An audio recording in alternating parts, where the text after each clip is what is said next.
Greetings and salutations, ladies and gentlemen. I am Vanessa Hundley, aka DJ Audioprism, back with another episode of the Audioprism Show. On this show, of course, I current events or upcoming events that I've got going on, also about the No Strings Attached E-News Film Festival, and I have two amazing legendary DJs I want to talk to you about. But first, guys, we're going to change up the order of the show a little bit and start it off with some laughs and go straight into an All Good Minute with Jessica It's All Good Williams.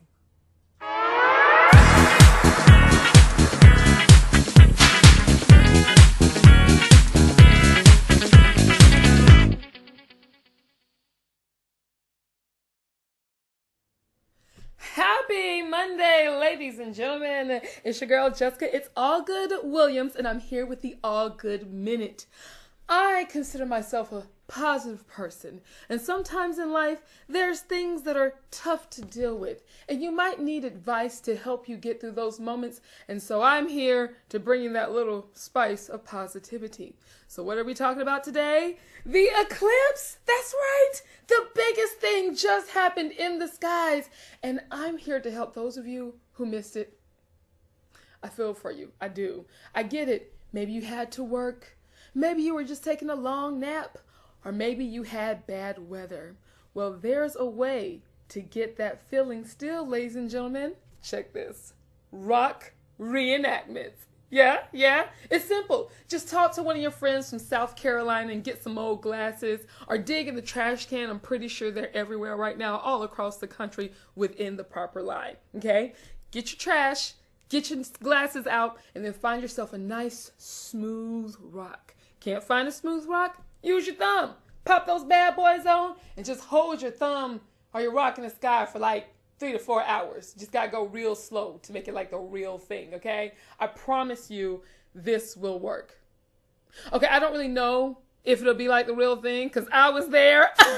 It was great. But if you didn't see it, good luck. I'm pretty sure this will be very close. Just make sure it's a sunny day and it's in the daytime. I'm your girl, Jessica It's All Good Williams, and I hope you enjoyed this All Good Minute. If it's not good with you, well, it's good with me. And if it ain't good with you, well, nobody was asking you in the first place. Have a great night, and we'll see you next time.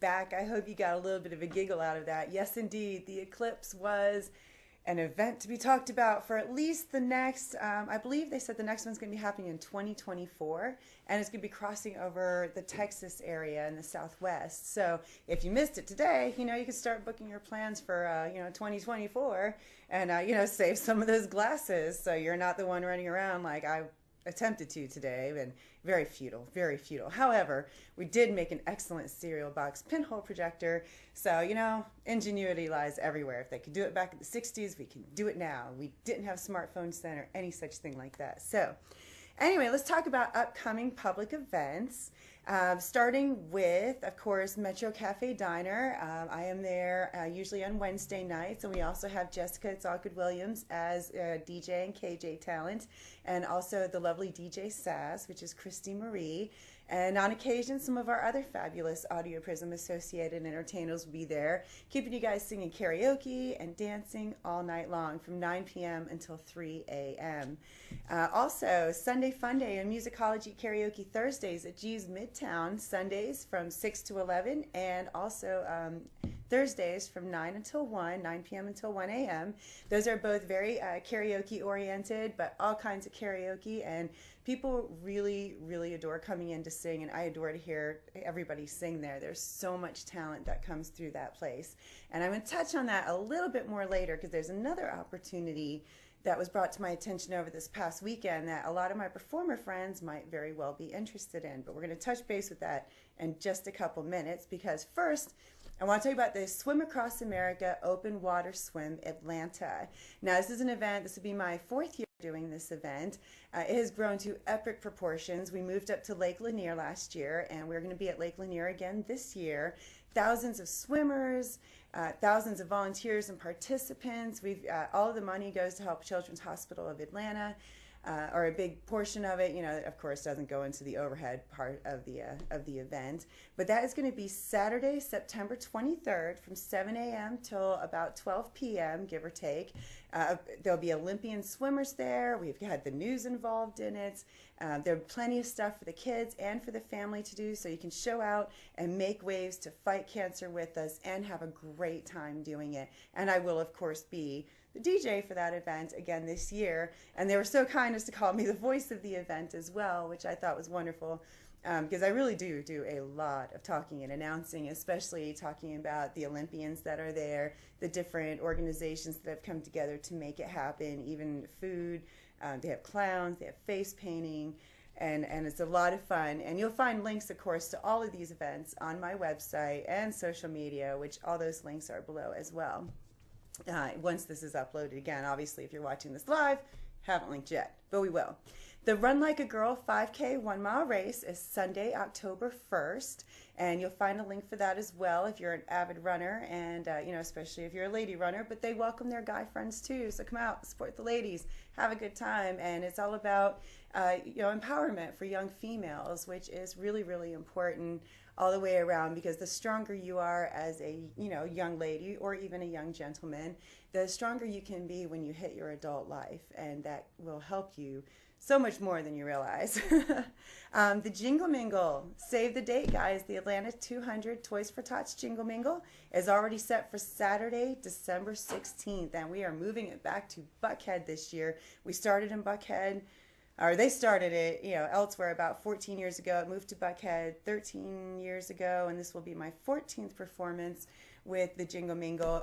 It goes to raise money and toys for, of course, Toys for Tots. And over the years, it's been at least a couple million. I don't have the exact figures with me now because we haven't had the big kickoff meetings when they go over all the numbers. But that is something that you can be part of, your volunteer opportunities. We have decorating committees, we have angel committees, we have sponsor committees, ticket committees, all of the above. So you can actually get free tickets to one of the largest and most wonderful events of the year right here in Atlanta. And again, that's the Atlanta 200 Toys for Tots Jingle Mingle.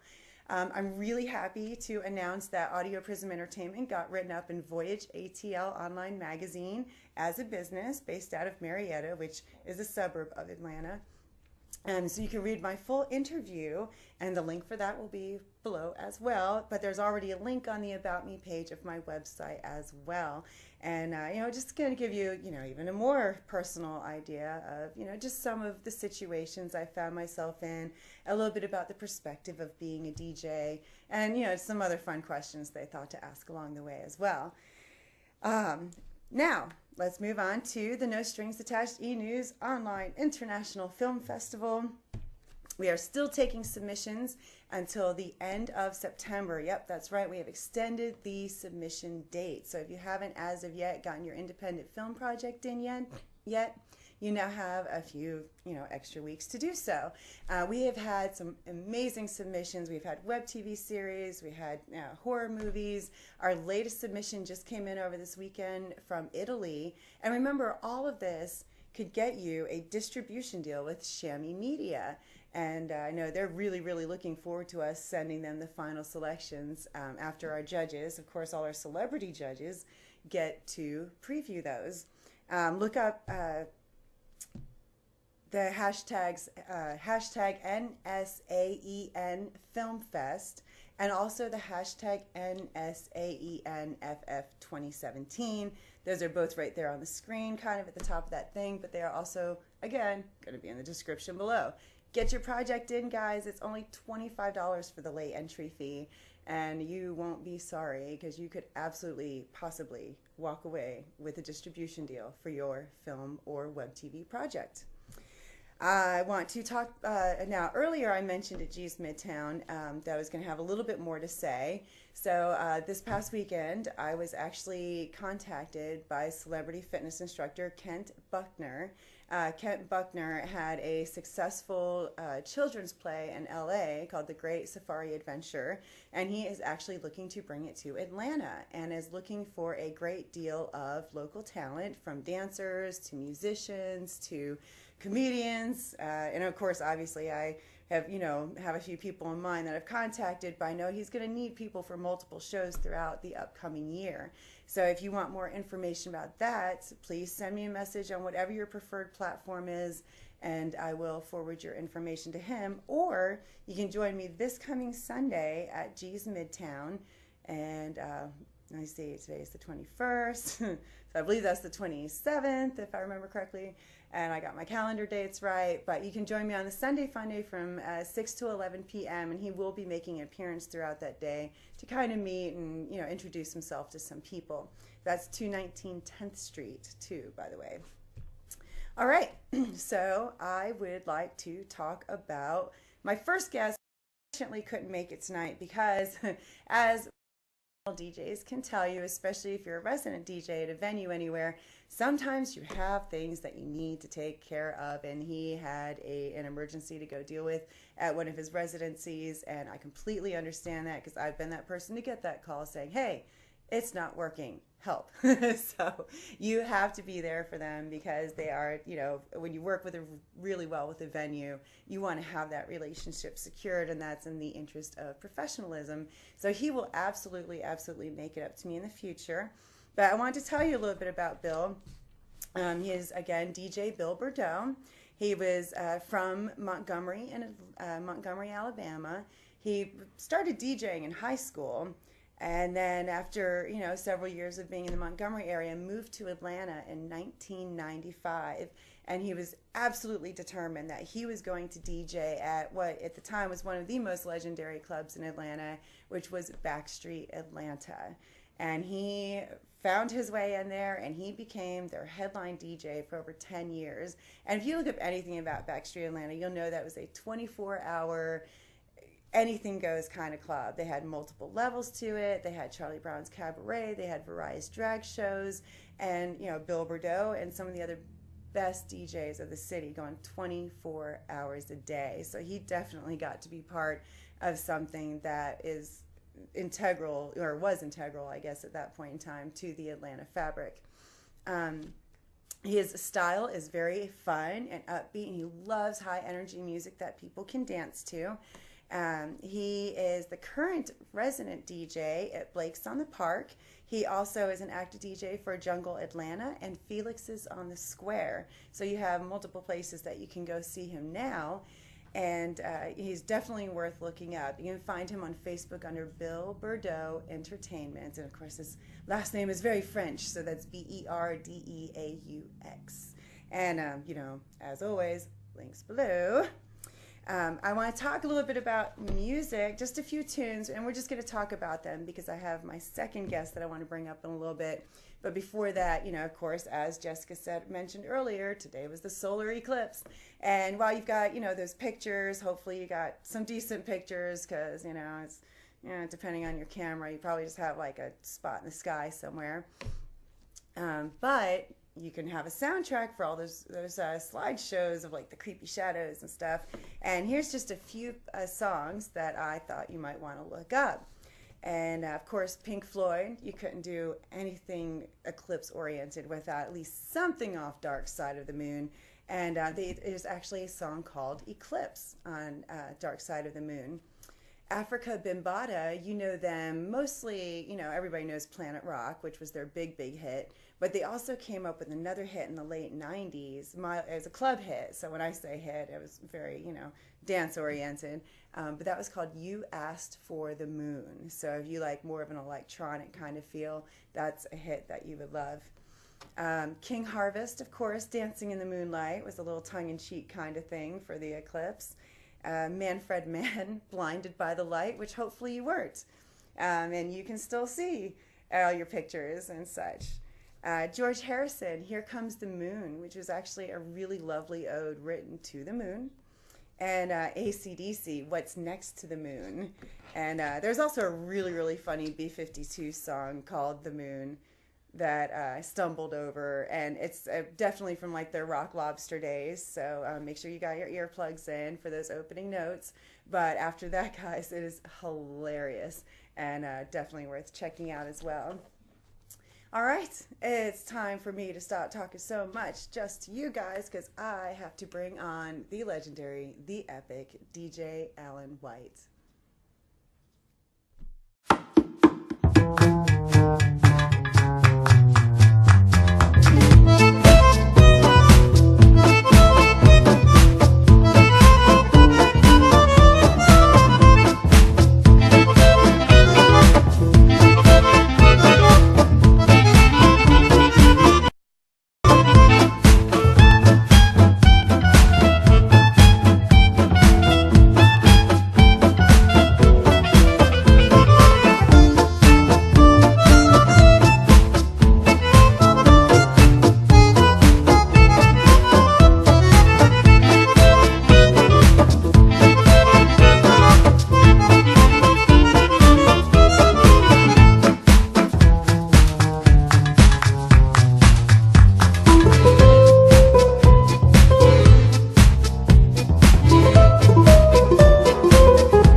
Thank you so much for joining me today, Alan. It's about time we got a chance to collaborate on something just person to person here. Thank you for inviting me. Great to see you. Yes, indeed. You didn't do Total Eclipse of the Heart. Oh, because it was too obvious? Yes! I know. This is all anybody's been posting about for days. Can I say something about Backstreet? Yes. Backstreet was looked at from the disco era forward, when Angelo Solar was there. I'm supposed to look at the camera. Yes. As one of the clubs that DJs everywhere in the world looked at to find out what the next big hits were. And when they closed it, it was brutal. It was. Yeah, it was awful. So sad, and we miss it greatly, actually. Yeah, I mean, the whole music world misses it. Mm-hmm. There are 10 clubs maybe they looked at, maybe not even that many. One in New York, one in Chicago, L.A., Backstreet, couple in Europe. And that's how they figure out what the hits are going to be. Well, they could ask me. I was going to say, or they I'd be happy to absolutely know. could. I was going to say. I always know. When we're talking about people that know something about the music industry, this man knows his way through the music industry. Now, I've had the fortune of knowing you for several years now at this point. I mean, Side Door, probably 7, 8 years now. Oh yeah, give or take, about 7 or 8 years, and we've worked together on a few projects here and there, and it's always been a pleasure. I love being around somebody that's so experienced, and I love being around pretty girls, so it works out for me. Yeah, I was gonna say, it's come on, guys. 50-50 kind of thing there. Look at this. But I want to say you didn't start as a DJ. As a teenager, you actually started out by performing in bands. Started out when I was 15 with a teenage nightclub called the Bop Shop in my basement. we took a riser of some kind, and we put my drums up on a riser, and we put a record player next to it. And not all record players were those little tiny pink ones that you see that the little girls have from the 50s. Oh. Some of them were big and had big speakers, and we had one of them. I played drums and DJ'd. And we charged 10 cents to get in, and we made money. At the same time? Yeah. Yeah, well, okay. Yeah, I mean, I put the record on, right, and then I would play with the record. And the early clubs in New York started that way. I don't know if you know that. No. The early discotheques in New York had a live drummer who was mic'd, playing along with the records. They did that probably, I'm going to say 71, 72, 73. This is all pre-Saturday Night Fever. When Saturday Night Fever broke, there was a kind of standard, and everybody followed that. We played the hits. But before that, there was a lot of invention. It was a lot like any other type of new music per se. It was experimental, so you're not going to have a formula from the beginning. Nobody knew what we were doing. I'm the first club DJ in the United States, and I didn't even know it. Yeah. Vassar College called me, wanted me to do a discotheque party, and I said I'd be happy to do it. I was on the radio in Poughkeepsie. That's why they called me. Tell me what it is, and I'll do it. And she talked to me like I was a child in monosyllables. She said, well, a discotheque is a club where they play records. And as far as we know, that was the first discotheque party. That was 1964, and a year later I built a club around the idea, but we didn't know what we were doing. Right. Yeah. And then you fun. Worked with some talent agencies for a while. You had, I saw Paramount's Artist Corporation and Action Talents Agency. Paramount was in Washington, D.C. I was there for 2 years, 66 and 67. It started out, I was just booking bands, but I had a lot of contacts with recording artists, the Shangri-Las, and particularly the Shangri-Las, Len Barry, Dee Dee Sharp, all the Philly people from my days in radio. And they weren't getting booked. They were calling me. And I'm like, but you're signed to William Morris. Nah, they don't book me. So I stole them, and all of a sudden, by the end of my first 6 months, we had all these recording artists in Washington. So I did it for a couple of years down there, and they recruited me to come to New York when they started Action Talents, which was owned by a big record company called Buddha. And that was a fun year. I mean, it was 1960. It was a wild year anyhow. Yeah, I was going to say.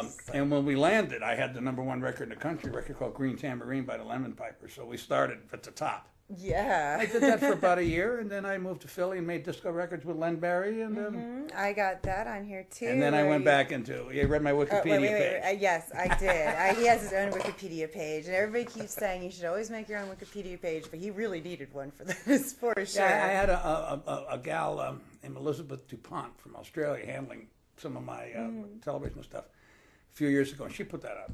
Ah, that's excellent. She said, you need a Wikipedia page. I said, fine. And I woke up in the morning, and she said, go to your Wikipedia page, and it was there. Gee, that's excellent. Well, yeah, I saw that you actually got a gold record for Jim Burgess's 12-inch remix of Alicia Bridges' I Love the Nightlife. It's such a nice story. I'll tell it real quick. Yes. I came to Atlanta, and I was just passing through. I was in Miami, and I stopped to visit a couple girls I knew. And we used to go, we just went to these clubs. And late night, place called the Casbah on Peachtree Street across from Turtles. Didn't even open until midnight. And Burgess was the DJ, and I had just come off a big recording session in New York with a group called ISIS. So I go to the booth, and I'm talking to him about remixing and how we do this and whatever, and we spent 2 or 3 hours getting to know each other and whatever. Skip ahead a year. I didn't see him in the interim. And Polydor Records was in the club where I was headlining, Gerald's, which was the big mainstream disco in this town during the era. And Polydor was whining that their record wasn't a hit, I Love the Nightlife. I said, look, it's called I Love the Nightlife and parenthetically Disco Round. It's a disco record. Yeah. Radio isn't playing it because they don't play disco records that aren't hits in clubs, and clubs only play 12 inches and you only have a 45. So they said, well, what do we do? And I reached in my wallet. All right, real quick, for the young ones, explain the difference between a 12-inch and a 45. Okay. A 45 is what a 45 looks like. It's a small record. The record. And they learned early on in disco, 72, 73, that if you take the same songs and spread them over something that is the size of an album, just one song on the album, the quality of the recording improves a lot. It has to do with the grooves. I'm not sure technically, but so they started making these 12-inch records and remixing them so that the drums and the bass and the parts of the record that you dance to are louder. Yes. And sometimes they would insert breaks you could mix in or mix out of. Yes. And they didn't have that on Nightlife. So I reached in my wallet and I pulled out Jim Burgess's number, which was still there from the night I met him. Yeah. And I said, this is a guy that knows what he's doing. Get him to remix your record. So they did. And it was funny. The next week, somebody brought me a record, and wow, okay, they did it. And so now I had something invested in this, right? Yeah, exactly. Had some skin in the game. So I run down, I buy a billboard, I open it up. It's not there. It's not on the chart. I can't figure it out. So the next week, the record is 60, no bullet, just laying there on a Hot 100, no bullet. Second week, 60, no bullet. I'm like, I'm never wrong about this. I can't understand this. So the next week I decide I'll look at the dance chart first. Maybe it's on the dance chart. So I open it up to the dance chart and I look number 40, nothing. I can't figure it out. All of a sudden I look at the top of the dance chart. Number 1. Hit at 1. Wow. So I look at Billboard. I open up Billboard. 60 to 4. Bullet. Nice. Yeah, that's and the then bullet and kind then when of the thing you're Grammys talking came about. on, all you saw was the stage, and a spotlight came on, and somebody said, "Ladies and gentlemen, Miss Alicia Bridges," and she opened the Grammys. It was killer. I loved it. She's a nice gal. Ah, see, that's somebody I would love to meet. I like Alicia. By and She's up in far. North Carolina now. Ooh, see, she's not terribly far from us. Yeah, here speaking. She was a DJ. Did you know that? No. She worked. Oh God, I love it. An early girl DJ. Yeah. I No, was really. gonna say. I mean, there weren't terribly many when I got into the business 15 years ago. Not mainstream. What was the club that the guy blew up during the Olympics? The gay bar.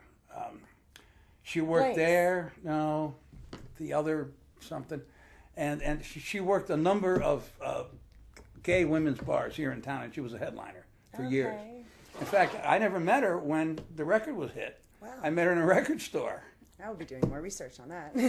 True story. Well, you also were the headline DJ at Johnny's Hideaway for about 10 years. Now, that's another club that if you're in Atlanta, you know, or you've at least heard of Johnny's Hideaway, even if you've never stepped foot in there. Somebody you know knows this place.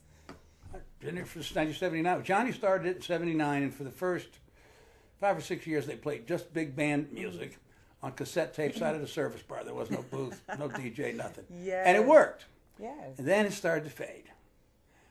Johnny sold it for a lot of money, and he went out and blew the money on drugs, he says. And I don't know what he did. But pitfalls of the club industry. He blew a lot of money, whatever it was to say. Ain't no hope with that dope. Yeah. He blew a lot of money. And then they hired me to come in on Sunday nights to do an oldie show. And we were the only good night they had it. We had a standing line. Mm-hmm. So the owner, Mike Dana, called me up. And he said, "Look, I want you to come in here. I'm going to build you a booth. I want you to come in here 5 nights a week, fix this music. And I'm going to hire Johnny back to promote it." Yeah. So Johnny and I worked together for about 10, 12 years. He was the most bipolar guy in the world. He'd go off on you like that. And we had many fights over music, but I'll fight you. I mean, I was right about this one or that one or whatever. Right. We were the first club in the United States to play Vogue. Oh, wow. I had a test pressing. And she's talking Madonna's Vogue. Yeah. If somebody's sitting there going, what? Somebody I knew Shep Pettibone, who's a friend of mine now. Yeah. And Shep wrote it and produced it. And Shep sent a test pressing to her, and she sent it to me, and so I had it. You know, Johnny's always played a fair amount of new music, more than they do now. Oh. You know what day parting means? Day parting in radio means you play different music at different times of the day, aiming at a specific demographic. Right. And we would day part the club. We'd start from 8 to 10 with big bands. From 10 to maybe 11, I was playing 50s and 60s. Then I moved it into 70s, 80s, and currents. And the music got newer as the night got later. Yes. They don't do it now. They do it differently now. But for the time that Johnny and I were there, all the DJs talked. The great Marty Walker was there on Wednesday night with his rock and roll show, and that was the whole club. It was. Well, let's take a look at some photo highlights from your career. Oh, boy. What have you got You here? took some great pictures, by the way.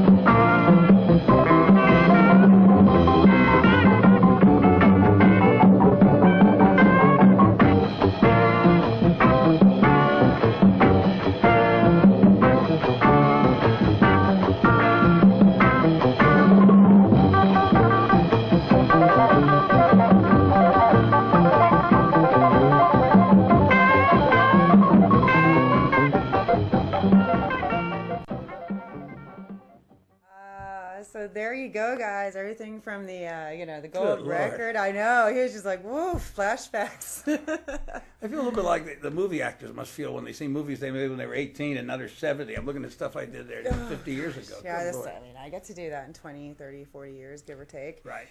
Okay, so just real quick, we're going to touch on this. We got 1998, the resurgence of swing dancing. That was so much fun, and it was an accident, but I had seen this Blame it on the Gap commercials. I had seen this coming. My wife at the time and I went to see the movie The Swing Kids. Mm-hmm. And we came out of the movie, that was like 91. Yeah. And we came out of the movie, and she said, "You think kids are going to come back and learn all those dances?" I said, "Yeah, I think so." And she said, "We were 1,000 years old. How would you get in front of them anyhow?" I said, "Well, I don't know." I'll figure something out. Wives So can be pretty brutal. I was working a club out in Cobb County called Flamingo Joe's, which was going down the tubes because of the DUIs. The cops would park in the parking lot. You're headed out when they do that, right? And I got a call from a guy. He said, we want to go into Center Stage building. We're opening a club called Oscars and yada, yada. He offered me a gig. And I'm like, I feel like I should stay here and help this woman out. What kind of music did you have in mind? Well, he said, we want to go after these swing kids. I said, I'll take it. Let's try it. And so I went down there, and next thing the first night, we had 2 or 3 swing kids kind of just stick their head in. The second night, we had a standing line. And we had a standing line after that. For the first couple of years, really, I was the only DJ because I was the only one that understood the music, the big bands and the 50s rock and roll and whatever. Right. And then we were at the swing kids for 10 years probably. And I'm looking for a venue now. I'm going to compete with you on Wednesdays. I'm going to do a Wednesday night thing with the swing kids. I'm not doing anything on Wednesdays anymore. Oh, I am. You are. I'm sorry. I just heard you say it. I'm so used to not doing things on Wednesdays. I was going to go there, and now I thought you canceled about 5 or it. 6. Yes. No. I never mind. I am back. All right. So we got to go ahead and wrap up, but I do want to talk about these last couple things. In 2005, you were inducted into the Swing DJs Hall of Fame. And where is that? That's just crazy. You get old and they put you in the Hall of Fame. I got a Lifetime Achievement Award from the International Disco Association, and I don't even know what that is. You're alive and you did great things. I'm in a couple of Swing Hall of Fames. Excellent. They're Swing DJ Hall of Fames. They're online. Okay. The All Swing DJs and the Global Swing Okay. DJs. So it's yeah. Well, they're both West Coast oriented rather than swing kids. Right. There are 2 kinds of, well, there's a lot of kinds of swing, but West Coast swing is a blues thing, and the swing kids is jazz and Lindy, and it's a much faster thing, and it's a whole different dance, actually. It's quite hilarious how you can have the East Coast swing and the West Coast swing, and it's just, you could have a good kind of there's jitterbugs and balboas and blues dancing, but there was always that. I mean, that was always true. Well, you currently run Modern Jive. It's a dance promotion company called Jive Bop and related internet radio station, Jive Bop Radio. I have 2 radio stations. One was on the Swing Kids. Okay. That's swingtop40radio.com. It's archived. You just click on it and it'll play. We did 108 weekly top 40 Casey Kasem-like countdown shows. I'm proud of that. Yes. And they sent us swing music from all over the world. Yes. That station, I'll give it again, www, whatever you say, swingtop40radio.com. That is... We'll have a link for that. We are literally the home of neo swing. Huh, That's where you go. We're the definitive record of neo swing. The other one's called JiveBopRadio.com. And that's about modern jive, which is partner dancing. Look it up on Wikipedia. It is huge in England. They say that there's a modern jive dance on every corner. Under the big name is Ciroc, but there's others. There's Mirror Ball and Jive Daddy. I'm the Jive Daddy. They stole my name. And a couple of others. But, I found disco in Europe. The Beatles worked out pretty good. Yeah. Dancing with the Stars came from England. Yes, American Idol came from England. True. I wouldn't be surprised if partner dancing comes back fairly soon. Look for maybe you can only twerk so much. Maybe and it does pre-Beatles Elvis. Really weird after you start hitting like the 20-year reunions. I'm sure the future generations. I just did the 20-year reunion of the Swing Kids, and I was old when we did that. Not even old. I'll be 76. See, that's what it's. Ringo's a year older, folks. I'm not the oldest one out there. Ringo's a year older, and he's working hard too. Well, I'm going to have to say thank you so much for coming on, Alan. Hey, we could talk forever. It's so good to see you. The first night I met you, I told you would be on radio and television. I knew right away, and look at you, and you're doing great. Voila! I have made it. And thank you for having me. It was fun. Thank you very much.